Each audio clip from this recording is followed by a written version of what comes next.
Well, this is kind of why the Celtic tiger. Yeah. So you know about that. Donna probably didn't hear about it. The Celtic tiger? The Celtic tiger is the name given to this period from 1996 to 2007, when Ireland goes from one of the poorest countries in Europe to one of the richest countries in the world.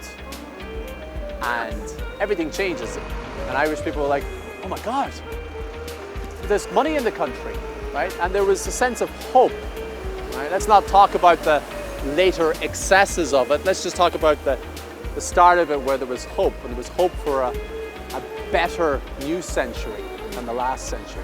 So this was built with kind of hope in mind, and it was going to be called the Millennium Spire, because it was supposed to be built for the millennium. But it was a few days, years late for the millennium. So it was only finished in 2003. But if you want something, done on time, ask a German or something, right?